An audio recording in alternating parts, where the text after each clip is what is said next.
اعوذ باللہ من الشیطان الرجیم بسم اللہ الرحمن الرحیم وَإِذْ غَدَوْتَ مِنْ أَهْلِكَ تُبَوِّئُ الْمُؤْمِنِينَ مَقَاعِدَ لِلْقِتَالِ وَاللَّهُ سَمِيعٌ عَلِيمٌ صدق اللہ العظیم۔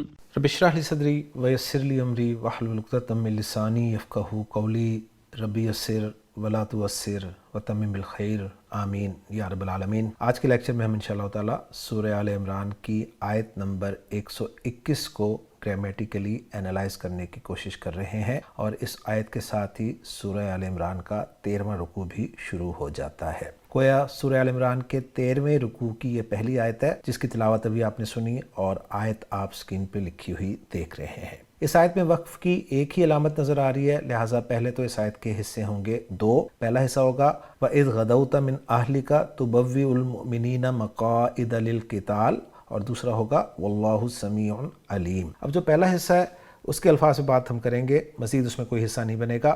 پہلا لفظ میں واو ہے جو کہ حرف ہے، اور اس کے بعد از آپ کو اسم نظر آ رہا ہے جو کہ ظرف کے معنی میں استعمال ہوتا ہے۔ غدوتا یہ فعل ہے، فعل ماضی معروف واحد مذکر حاضر کا صیغہ ہے۔ غین، دال اور واو روٹ لیٹرز آپ کو نظر آ رہے ہیں۔ خان صاحب نے غین، دال اور واو روٹ لیٹرز کو باب نصر ینصر سے ذکر کیا ہے۔ غدوا یغدو تبدیلی کے بعد غدا یغدو غدون، جس کے معنی صبح سویرے نکلنا یا سویرے پہنچنا کے ہیں، اور آیت کا ریفرنس یہی دیا ہے کہ وَإِذْ غَدَوْتَ مِنْ أَهْلِكَ، جب آپ صبح سویرے نکلے اپنے گھر والوں سے۔ من حرف جر ہے جس کے بعد اہل جو ہے وہ اسم ہے اور مجرور ہے، اور ساتھ ضمیر لگی ہوئی ہے، ضمیر مجرور متصل واحد مذکر حاضر کی۔ اس کے بعد پھر فعل ہے، فعل مضارع ہے تبوئو، علامت مضارع پیش کے ساتھ ہے، تو چیک کرتے ہیں کہ یہ کہیں مجہول کا صیغہ تو نہیں ہے۔ تو با، واو اور حمزہ روٹ لیٹرز نظر آ رہے ہیں، اور عین کلمہ جو ہے وہ زبر والا نہیں ہے، لہٰذا یہ مجہول کا صیغہ نہیں ہے۔ اب یہ تفعیل کا صیغہ ہے، تو اس کے لیے ہمیں چیک کرنا ہوتا ہے عین کلمہ پر شد آنا، تو یہاں پر آپ کو شد نظر آ رہا ہے عین کلمہ پر، لہٰذا یہ باب تفعیل کا فعل مضارع کا صیغہ ہے، فعل مضارع معروف۔ اور علامت مضارع دو جگہ پر تا والی ہوتی ہے، ایک واحد مؤنث غائب کے صیغے میں اور ایک واحد مذکر حاضر کے صیغے میں۔ تو یہ واحد مذکر حاضر کا صیغہ ذہن میں رکھیے گا۔ با، واو اور حمزہ روٹ لیٹرز کو خان صاحب نے باب تفعیل سے ذکر کیا ہے، بوّا یبوّئ۔ تبویئن ایک معنی اس کے انہوں نے لکھے ہیں کسی کو ٹھہرانا یعنی اقامت دینا، اور بتا رہے ہیں کہ اس کا مفعول بنفسہ ہی آتا ہے کیونکہ یہ متعدی فعل ہے۔ دوسرے معنی اس کے مکان بنانا کے ہیں، جگہ کی نشاندہی کرنا، اور بتا رہے ہیں کہ اس مفہوم میں عموماً لام کا صلہ آتا ہے۔ المؤمنون، المؤمن کی جمع ہے، اور یہ منصوب یا مجرور استعمال ہوتا ہے اسی طرح سے۔ اب ترکیب کرتے ہوئے دیکھیں گے انشاءاللہ تعالیٰ کہ یہ منصوب ہے یا مجرور ہے۔ مقاعد جو ہے یہ مفاعل کے وزن پر اسم ظرف مقعدن کی جمع ہے، یعنی بیٹھنے کی جگہ۔ اس کے بعد لام حرف جر ہے جس کے بعد القتال آپ مجرور اسم دیکھ رہے ہیں، اور القتال میں حمزۃ الوصل جو ہے وہ آپ کو لکھنے میں بھی نظر نہیں آ رہا، اور یہ بات بار بار آ رہی ہے کہ جب بھی معرف باللام اسم سے پہلے لام آ جائے، چاہے وہ لام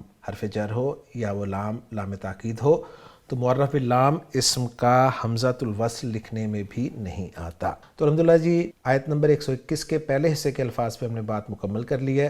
اب چلتے ہیں دوسرے حصے کے الفاظ کی طرف، اور دوسرے حصے میں کوئی بھی لفظ ایسا نہیں ہے جو ہمارا جانا پہچانا نہ ہو۔ 4 لفظ ہیں جس میں ایک حرف ہے اور 3 اسما ہیں۔ واو حرف ہے، اسم جلالہ، سمیع اور علیم، تینوں اسما جو ہیں مرفوع استعمال ہوئے ہیں۔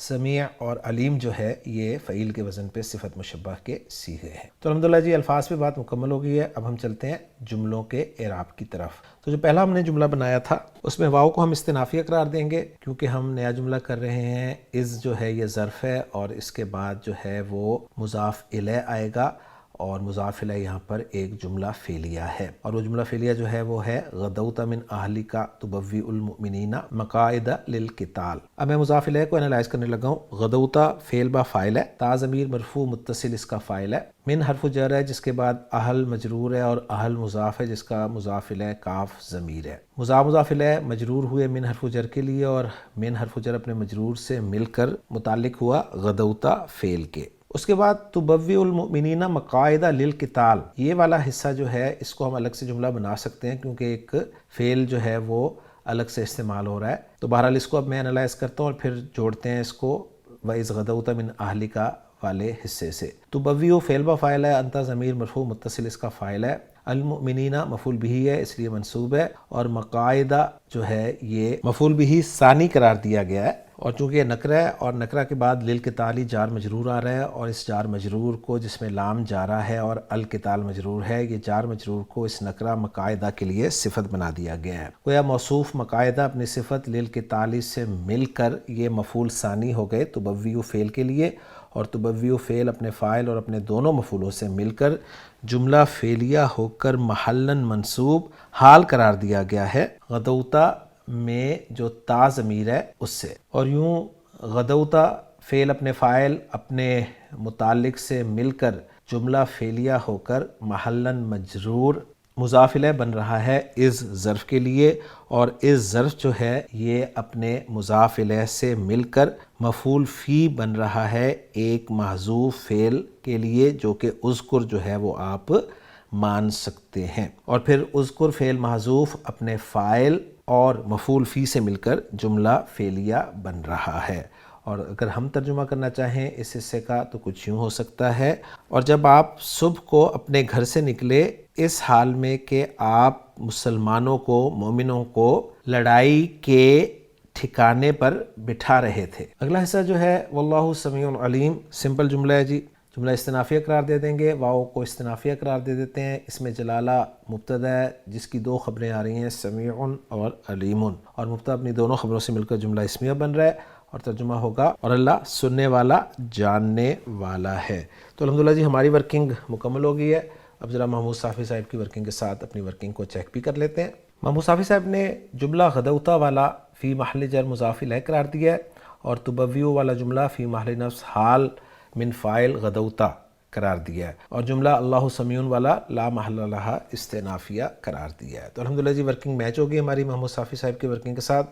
اب اس آیت کا ہم باقاعدہ ترجمہ دیکھ لیتے ہیں۔ وَإِذْ غَدَوْتَ مِنْ أَهْلِكَ، اور جب تو صبح سویرے اپنے گھر والوں کے پاس سے نکلا، تبوئ المؤمنین مقاعد للقتال، مومنوں کو لڑائی کے لیے مختلف ٹھکانوں پر مقرر کرتا تھا، واللہ سمیع علیم، اور اللہ سب کچھ سننے والا سب کچھ جاننے والا ہے۔ ذہن میں رہنا چاہیے کہ وَإِذْ غَدَوْتَ مِنْ أَهْلِكَ سے غزوہ احد کا بیان ہے۔ غزوہ بدر میں ذلت آمیز شکست، 70 آدمی قتل اور 70 قید ہونے کے بعد مشرکین نے جوش انتقام میں مدینہ پر حملہ آور ہونے کا منصوبہ بنایا، اور ارد گرد سے مختلف قبائل کو جمع کر کے 3000 کا مسلح لشکر لیا، اور جبل احد کے قریب آ کر ٹھہر گئے۔ رسول اللہ صلی اللہ علیہ وسلم نے صحابہ رضی اللہ عنہم سے مشورہ کیا، بعض نے مدینہ میں رہ کر لڑنے کا مشورہ دیا، جبکہ بعض پرجوش نوجوانوں نے جو بدر میں شریک نہیں ہو سکے تھے میدان میں نکل کر لڑنے پر اصرار کیا۔ آپ ان کی رائے کے مطابق 1000 کی جمعیت لے کر باہر نکلے۔ عبداللہ بن ابی نے مسلمانوں کو دھوکہ دیا اور اپنے 300 ساتھیوں کے ساتھ لوٹ آیا۔ اس سے بعض مسلمانوں کے حوصلے بھی پست ہو گئے، جیسے کہ آگے آ رہا ہے، مگر اللہ تعالیٰ نے ان کو ثابت قدمی بخشی۔ رسول اللہ صلی اللہ علیہ وسلم 700 صحابہ کی یہ جمعیت لے کر آگے بڑھے اور احد کے قریب وادی میں فوج کو آراستہ کیا، جس کی طرف قرآن نے تبوئ المؤمنین مقاعد للقتال میں اشارہ کیا ہے۔ اسلامی فوج کی پشت پر جبل احد تھا، اور ایک جانب ٹیلے پر عبداللہ بن جبیر رضی اللہ تعالی عنہ کی سرکردگی میں 50 تیر اندازوں کا دستہ متعین تھا۔ نیز آپ صلی اللہ علیہ وسلم نے انہیں حکم دیا تھا کہ اگر تم دیکھو کہ پرندے ہمارے جسموں کو نوچ رہے ہیں تو پھر بھی اس جگہ کو نہ چھوڑنا یہاں تک کہ میں تمہیں پیغام بھیجوں، اور اگر تم دیکھو کہ ہم نے کفار کو شکست دے دی ہے اور انہیں پامال کر دیا ہے، پھر بھی اس جگہ کو نہ چھوڑنا یہاں تک کہ میں پیغام بھیجوں۔ مگر ان میں سے اکثر لوگ کفار کو پسپا ہوتے دیکھ کر نیچے اتر آئے اور اس گھاٹی کو چھوڑ دیا۔ جس سے مشرکین کو پیچھے سے حملہ کرنے کا موقع مل گیا۔ اس اچانک حملے سے مسلمانوں کے پاؤں اکھڑ گئے۔ رسول اللہ صلی اللہ علیہ وسلم کے ساتھ چند صحابہ کرام رضی اللہ عنہم ثابت قدم رہے۔ اس موقع پر رسول اللہ صلی اللہ علیہ وسلم کا دانت مبارک شہید ہوا، سر اور پیشانی مبارک بھی زخمی ہو گئے، اور آخر کار صحابہ آپ صلی اللہ علیہ وسلم کے گرد دوبارہ جمع ہوئے، جس سے میدان جنگ کا نقشہ بدل گیا اور دشمن کو ناکام ہو کر لوٹ جانا پڑا۔ یہ شوال 3 ہجری کا واقعہ ہے، اور ان آیات میں جنگ کے بعض واقعات کی طرف اشارے آ رہے ہیں۔ تو الحمدللہ جی، آج کے لیکچر میں ہم نے سورہ آل عمران کی آیت نمبر 121، جس سے غزوہ احد کے ہمیں کچھ واقعات ملیں گے، جس کی طرح مختصر طور پہ میں نے اشارہ کر دیا، تو انشاءاللہ تعالیٰ اگلے لیکچر میں اگلی آیت کے ساتھ آپ سے ملاقات ہوگی۔ سبحانک اللہم و بحمدک، اشہد ان لا الہ الا انت، استغفرک و اتوب الیک۔